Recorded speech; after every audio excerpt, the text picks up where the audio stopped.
नमस्ते, उम्मीद करता हूँ आप लोग अच्छे होंगे। बिहार में ज़मीन रजिस्ट्री को लेकर बहुत बड़ा बदलाव हुआ है। तो क्या कुछ बदलाव है? ज़मीन आप खरीदना चाह रहे हैं, तो ज़मीन पैसे बहुत कीमती है और ज़मीन खरीदने में बहुत सारा पैसा लगता है। तो ज़मीन खरीदने के बाद आप परेशान ना हो, आपका पैसा वेस्ट ना जाए, इसके लिए आप वीडियो को पूरा देख लीजिएगा, पूरी जानकारी प्राप्त कर लीजिएगा, इसके बाद ही रजिस्ट्री कराइएगा, ताकि कोई भी परेशानी नहीं होगा। तो चलिए हम आपको वीडियो में बताएँगे क्या कुछ बदलाव है? क्या कुछ ज़रूरी चीज़ें हैं जो देखना ज़रूरी है? सबसे पहले तो आप ये द जान लीजिए कि सबसे पहले राष्ट्रीय भूमि सुधार विभाग की तरफ से ही अपडेट आ गया है कि अगर आप जिन विक्रेता के नाम से जमाबंदी नहीं है, उस ज़मीन को आप नहीं खरीदें। साथ ही कुछ और कंडीशन है, वैसे देख कर के भी कर सकते हैं, तो उसके लिए आप वीडियो को लास्ट तक देखिए। वीडियो अच्छा लगेगा तो लाइक कर लीजिएगा, कमेंट कर दीजिएगा, साथ ही चैनल पे नए होंगे, तो चैनल को सब्सक्राइब कर लीजिएगा। चलिए हम आपको आगे बताते हैं। देखिए, ये बिहार राष्ट्रीय भूमि सुधार विभाग की ओर से अपडेट है। अगर आप ज़मीन बिहार में ज़मीन खरीदना चाह रहे हैं, तो सबसे पहले जानकारी प्राप्त कर लें कि क्या जो अपडेट आया है, उस अपडेट के अनुसार से ज़मीन उपलब्ध है या नहीं है। तो क्या अपडेट है, वो आप पहले जान लीजिए, इसके बाद इसको आगे बढ़ते हैं। देखिए, ज़मीन खरीदने से पहले अगर इस वीडियो को ज़रूर देख लीजिएगा, ज़मीन खरीद बिक्री में बहुत बड़ा बदलाव हुआ है। तो क्या बदलाव हुआ है, वो आपको बता रहे हैं। देखिए, सबसे पहले राष्ट्रीय भूमि सुधार विभाग जन जागृति अभाग 1, क्या आप ज़मीन खरीदने जा रहे हैं? ज़मीन अगर खरीदने जा रहे हैं, तो देखिए, आपकी मेहनत की कमाई लगने से पहले, यानी कमाई जो भी आप बहुत मेहनत से कमाए हुए पैसे को लगाकर आप ज़मीन खरीदते हैं, तो सबसे पहले ये जानना ज़रूरी है, जाँच-परख लें, इसके बाद ही ज़मीन को खरीदें। देखिए, क्या है, क्या ज़मीन विक्रेता के नाम से जमाबंदी ऑनलाइन है? अगर आप ज़मीन खरीद रहे हैं, तो सबसे पहले ये जानना ज़रूरी है कि विक्रेता के नाम से जमाबंदी होना चाहिए, वो भी ऑनलाइन। अगर जमाबंदी कैसे चेक करेंगे, वो आपको वीडियो में बता देंगे। जमाबंदी देखने के लिए सबसे पहले इस वेबसाइट पे जाएँगे और जमाबंदी देखे पर क्लिक करके आगे का प्रोसीड करेंगे। हम आपको वीडियो में ही बता देंगे, आप अंत तक देख लीजिएगा, आपको जानकारी प्राप्त हो जाएगा। देखिए, उस जमाबंदी में आपके द्वारा खरीदा जा रहा जो खेसरा प्लॉट है, नंबर, खाता, रकबा दर्ज है या नहीं है, वो भी आपको बता देंगे।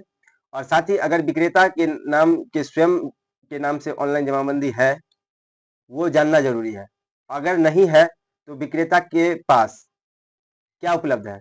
लिखित सहमति उपलब्ध है या नहीं है? अगर जमाबंदी नहीं है, उनके खुद के नाम से, अगर पूर्वज के नाम से जमाबंदी है, तो उनमें जो बँटवारा किया होगा, जो लिखित बँटवारा होना चाहिए, लिखित सहमति होना चाहिए।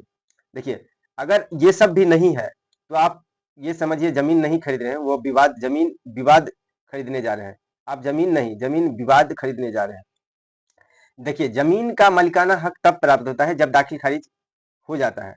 दाखिल-खारिज होने के बाद ही मालिकाना हक प्राप्त होता है। तो दाखिल-खारिज के लिए विक्रेता का सही हक ज़रूरी है, जो ऑनलाइन जमाबंदी में प्रमाणित किया होगा।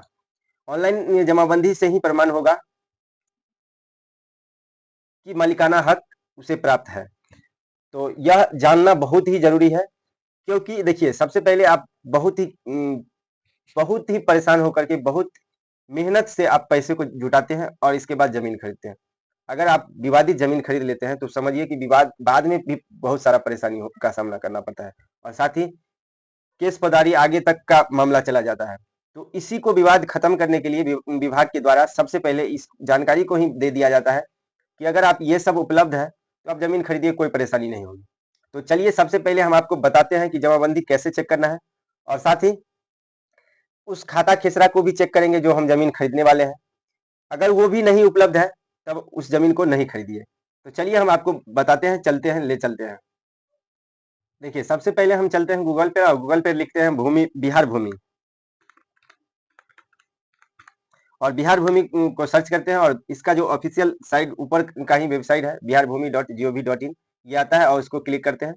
और इसके देखिए, इसके बाद इंटरफेस ये खुलता है और खुलने के बाद आप इसमें देखेंगे, तो इसमें पूरी जानकारी दिया गया है। जो जमाबंदी देखें, हमको सबसे पहले इसमें जानकारी प्राप्त करना है जमाबंदी का, कि जिस भी व्यक्ति का हम ज़मीन खरीद रहे हैं, उसका जमाबंदी उपलब्ध है या नहीं है, वो भी ऑनलाइन। अगर ऑनलाइन उपलब्ध नहीं होगा, तो ऑफलाइन में उसका कोई अभी के लिए परेशानी होगा उसको ऑनलाइन उपलब्ध करवा लें। उनको बोलें कि अगर आपका जमाबंदी है तो उसको ऑनलाइन चढ़वा लीजिए, इसके बाद हम आपको जमीन को खरीदेंगे।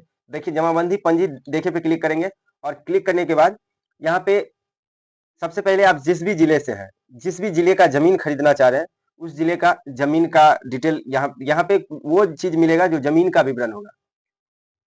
हो सकता है कि आप दरभंगा से हो और पटना में जमीन खरीदे हैं, तो पटना का यहाँ डिटेल भरना है, ना कि दरभंगा का, क्योंकि हम जहाँ का जमीन होता है वहीं पे ये दिखता है। तो जिला हम सिलेक्ट करेंगे, मान लेते हैं कि दरभंगा का ही जमीन है, तो उस दरभंगा जिला को चॉइस करेंगे और इसके बाद जिस भी ब्लॉक से है उस ब्लॉक को चॉइस करेंगे और इसके बाद प्रोसीड कर देंगे। प्रोसीड करेंगे तो इसका हल्का आएगा और मौजा आएगा, तो पहले हल्का चॉइस कर लेंगे। हल्का बेसिकली पंचायत होता है, उस पंचायत को सिलेक्ट कर लेंगे और हम कोई सा एक सर्च करके आपको बता दे रहे हैं, आपके हिसाब से जो आपका होगा वही आप सर्च कीजिएगा।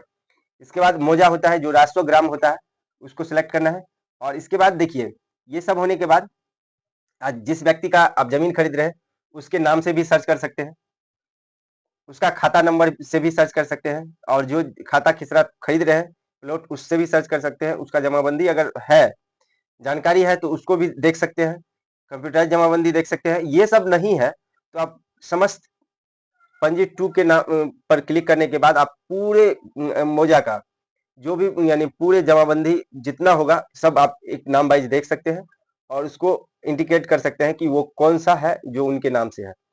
और अगर उनके नाम से नहीं होगा तो उनके पूर्वज के नाम से भी अगर जमीन होगा तो उसके लिखित बंटवारा होना चाहिए, इसके बाद आप उसको जमीन को खरीद सकते हैं। तो चलिए हम आपको रैयत के नाम से भी यहाँ पे नाम सर्च करेंगे और इसके बाद यहाँ पे सुरक्षा कोड डालेंगे, सर्च करेंगे तो आ जाएगा। फिलहाल हमें कुछ नहीं पता है, हम समस्त पंजी 2 को देखेंगे कि किनके नाम से जमीन है। तो पंजी 2 को क्लिक करने के बाद यहाँ रैयत का नाम क्रम पूछता है और इसके बाद यहाँ सुरक्षा कोड डालना होता है। इसके बाद यहाँ पे सर्च कर देंगे, सर्च करने के बाद आप यहाँ नीचे देखेंगे तो लिस्ट आ गया। सबसे पहले देखिए इसमें तो इतना ही लिस्ट दिखता है, लेकिन ये जो भी सीरियल आपको दिख रहा है सबका फाइल है। अगर 2 नंबर पे क्लिक करेंगे तो फिर आपको इतने लोगों का नाम दिखेगा, देखिए दिख गया। फिर तीसरा नंबर में देखेंगे तो इसका नाम का दिखेगा। इसी तरह से आप सीरियल वाइज आगे बढ़ते जाइएगा और जिस भी नाम से होगा उस नाम को सर्च कीजिएगा और इसके बाद देखिए यहाँ पे जमाबंदी देखे पर क्लिक करना है, यहाँ देखे पर क्लिक करना है। देखेंगे तो यहाँ पे आप खुलने के बाद आपको ये दिख जाएगा कि यहाँ पे देखिए नाम, वैसे तो नाम ऊपर ही भी दिख जाता है और कब से कब तक का रसीद कटा हुआ है। इसमें देखिए खाता नंबर और प्लॉट नंबर यानी खिसरा नंबर यहाँ पे दर्ज है। आप इसी प्लॉट खेता खिसरा का आप जमीन खरीदें ताकि कोई आपको परेशानी नहीं होगा। अगर या जमाबंदी 0 है तो उस स्थिति में भी आप उसको अपडेट करवावें, उनको बोल दें कि अपडेट करा लीजिए, इसके बाद उस जमीन को खरीदें ताकि आपको भविष्य में परेशानी नहीं होगी। तो उम्मीद करता हूँ ये इन्फॉर्मेशन आपके लिए अच्छा हुआ होगा। अगर अच्छा हुआ होगा तो वीडियो को लाइक कर लीजिएगा, कमेंट कर दीजिएगा, साथ ही चैनल पे नए होंगे तो चैनल को सब्सक्राइब कर लीजिएगा ताकि कोई भी अपडेट आएगा भविष्य में तो आप तक ससमय आ सकेगा। धन्यवाद।